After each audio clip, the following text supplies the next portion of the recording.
During the Christmas season, I traveled by car from northern Washington to southern Utah to spend a few days with my family. I booked an Airbnb along the way for the road vacation. I wasn't searching for anything exceptional. All I really needed was a place to sleep. Thus, I discovered the most affordable location in the middle of Idaho. It was barely a mile off the highway, so it was ideal for what I needed it for, even though it was kind of in the middle of nowhere and far from any towns or cities. I departed in the morning and began to approach as the sun began to set. I was in an area of Idaho that appeared to be largely unoccupied and covered with forest. There aren't many homes or other locations nearby except from, I suppose, the Airbnb.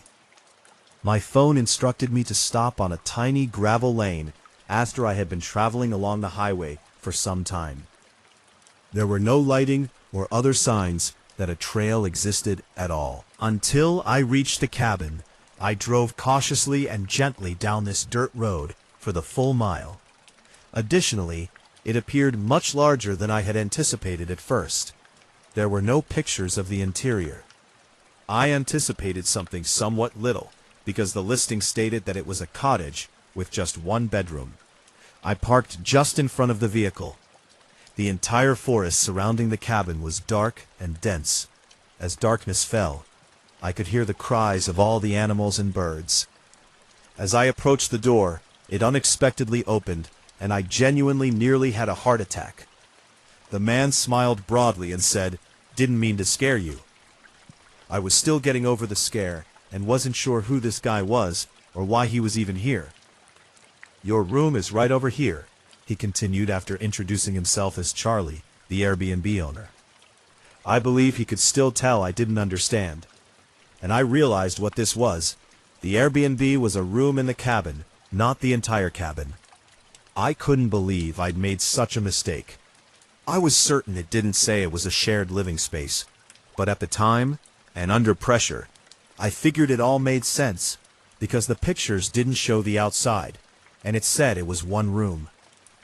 Charlie gave me a key to the cabin and my room, then grinned broadly and said, "Enjoy." I followed him inside, and he took me down the long hallway all the way to the farthest room on the end of the cabin. The corridor was noticeably black, with not a single lamp or ceiling light. Leaving me to settle in, I shut the door and threw my luggage on the bed. I wasn't at all at ease with a stranger in a remote cabin, but since it was an Airbnb, it must have been all right. I tried not to overthink it, unzipped my bag, and began unpacking the few things I needed for the night. A few minutes later, Charlie knocked on the room door, which made me jump again, because I hadn't heard his footsteps coming down the hall. It seemed like he had just been standing there. The only reason I decided to go ahead and stay was because I was only going to be there for one night, relax in the room, get some sleep, and leave first thing in the morning. He asked how I liked the room, and I just said it was great, trying to be nice and keep the conversation brief. He nodded and told me to holler if I needed anything else. I said thank you and closed the door, but this time I waited for a second. The guy didn't move for an unsettlingly long time, before I finally heard his footsteps leave and walk down the hall. I locked the door.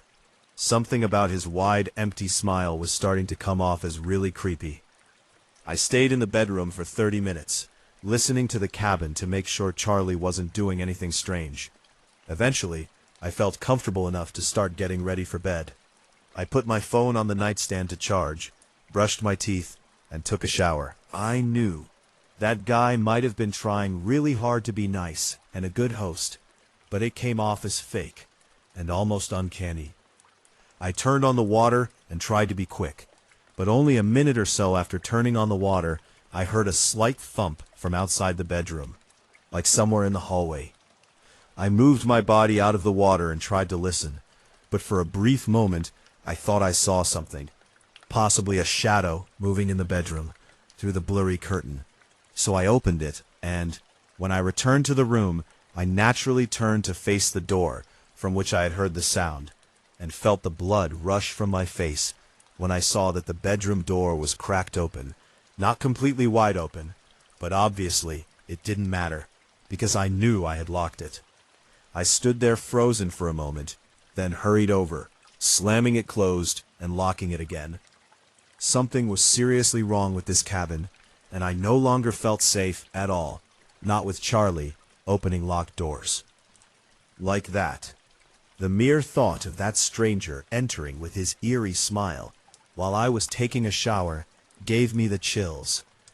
I grabbed my phone from the nightstand and opened the Airbnb app, looking at the listing to see if anyone else had reported strange behavior. There were only 3 other reviews, giving it 5 stars, but when I reread them now, they looked totally phony. Even more unsettlingly, I discovered that I hadn't made a mistake at all. I needed to leave right away, so I packed the few things I had into my bag and went up to the door and pressed my ear against it to try and hear where Charlie was, and if I could make a quick exit without drawing attention. I heard the muffled TV still playing from the living room, which I knew was right next to the front door. But as I stood there quietly, I started to hear something else, something soft. It was a standalone cabin, not a room in a shared residence. I heard this low, raspy breathing coming from inside the room I was in, so I turned around slowly, threw open the bedroom door, and ran out of there. The living room was empty as I ran past it and straight out to my car, driving dangerously fast down the rough dirt road until I reached the highway. After calling my mom in a panic, she persuaded me to report it to the police, which I did.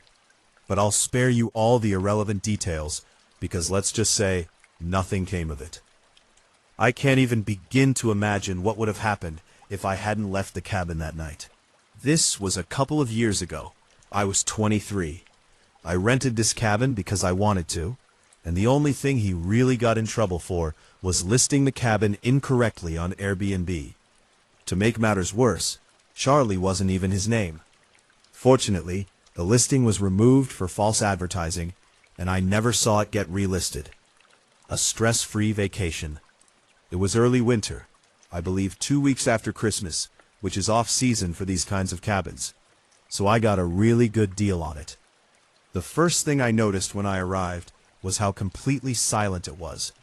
If you haven't been to an isolated cabin or spot in the woods in a while, the lack of any sounds is really strange at first, calm, but also a little unnerving, acting as a reminder to know just how alone you are out there.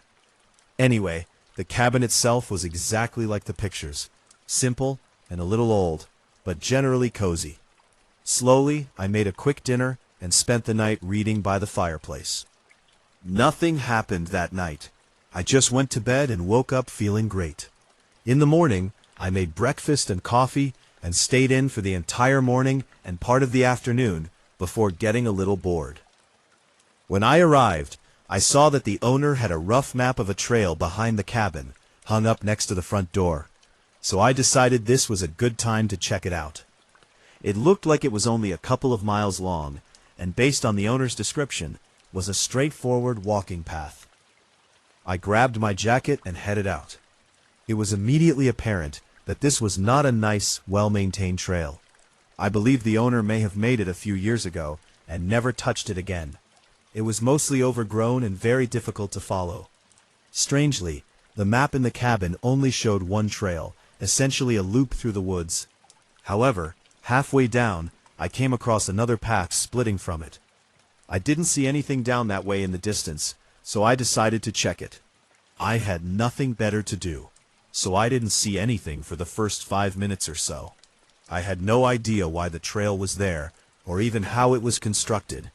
However, after pushing my way through a section of the path covered in dense brush, I discovered what was at the end, another cabin. It was old and rotting, with moss growing on the sides, and it was so dilapidated that it was obvious it hadn't been maintained in decades. It was the most eerie-looking cabin I've ever seen. The fact that it was in the middle of the woods and not too far from the cabin I was staying at made it even more unsettling. I approached it and looked into the doorway, which was missing the actual door. It was completely in ruins and smelled like mildew and rot. dust covered every inch of the place. However, the most peculiar thing I noticed was a line of footprints on the floor, like scuffs on the wood, and in the dust that hadn't faded yet. My first thought was that perhaps someone who had also discovered the cabin. However, as I was thinking about it, something moved out of my line of sight, and when I looked, I saw an open doorway that was as black as the room itself. It had no windows and no light at all, and it appeared to be a void of darkness beyond it. Despite the fact that it was only in the corner of my eye, I was positive that I saw something move there. So I sort of panicked and just ran back to the trail, moving quickly until I reached the rental cabin. I couldn't help but feel that something terrible had happened. I texted the rental owner about the old cabin I discovered there, hoping he would confirm it was just an abandoned place on his land, and nothing to worry about. An hour later, he texted me back, and I thought his response was strange, saying there were no other cabins nearby. I don't know what was going on in that cabin, but I had a strong gut feeling, and there was no way I was going back there. I locked myself in the cabin and tried to relax, telling myself that probably nothing would come of it. I didn't know how to react to that, because I had just told him that I had found a cabin back in the woods. What did he mean? There weren't any other cabins. It seemed like he didn't trust me, or didn't want me to know anything about the cabin I found, almost gaslighting me. I didn't say anything more to him. Over the course of the afternoon and into the night, I was able to settle back down and nearly forget about that other cabin. Eventually, I think I was able to convince myself that it was just an abandoned, vacant, and forgotten. No more, no less. I made dinner, had a few drinks, and sat by the fireplace. It was probably around 11 or so, because I knew I was staying up pretty late. Suddenly, that feeling returned. My stomach tightened, and that terrible, aching gut feeling grew inside me again. I sat up from the couch and looked around, but everything was dark and quiet. So I got up and looked out the window, thinking maybe I heard something unconsciously. The woods were completely silent. I stared out the window at the dark entrance to the rough trail behind the cabin, and after 5 minutes of waiting, I heard something. A few leaves crunching, or sticks snapping right outside the cabin. Because there was no movement or sound, and even the trees were perfectly still and motionless. It was unsettling how calm it looked outside, and I felt paranoid, which is not a feeling I was used to. Honestly, that might have been the first and only time in my life I'd ever felt that way. I followed the sounds and headed for the front door. After 30 seconds, I quickly took out my phone and for some reason texted the owner to let him know that someone was outside the cabin right now, and to ask if he knew who it was, or if someone was supposed to be here. I'm not sure why I didn't just play it safe and call the police first, but I think it felt strange to call the police to someone else's cabin. But strangely, as soon as I sent the text, I heard a phone chime outside the cabin's front door, which made my gut feeling even worse. The owner was outside, but why the hell was he here? Why didn't he text me first? Why was he just standing there? Something wasn't right about any of this, and I had a sneaking suspicion that it all had something to do with the abandoned cabin out there. Even after I heard his phone chime, he didn't text me back, so I called 911. My biggest fear was that he must have had a key to the cabin and could simply walk in if he wanted to, but for some reason, he didn't. It felt like he was out there debating whether or not to do something. Eventually, I heard a few thumps on the porch, and then it remained silent until the police arrived. I told them everything and showed them the messages on my phone, and they went straight to the... When they eventually got him to speak, he continued to deny everything, saying he wasn't even at the cabin and didn't know anything I was talking about. The officers agreed that this was all very suspicious and seemed like he was up to something, or maybe that cabin I found had something he was hiding. If it was him outside the cabin, this all made sense, because there was no way he could have gotten far just walking through the woods.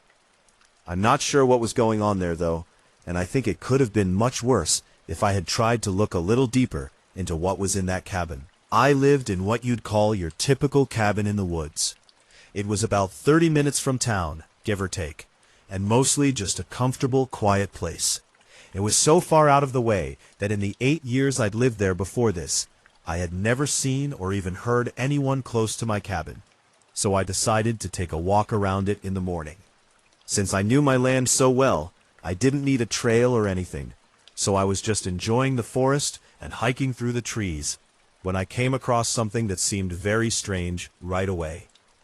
I was only 300 or 400 feet from the back of my cabin when I discovered the remains of a campsite, a burned-out pile of ashes from a campfire, and a level spot where a tent had been set up. From the middle of the campsite, I could see my cabin between the trees. It was so close to all the trees that whoever it was couldn't have believed they weren't on anyone's property. I continued to walk around, searching for any other indications that someone was there. But I couldn't find anything. It was just that one spot. I don't know how I missed them. I think I simply didn't think to even look around the cabin, having spent so many years alone out there.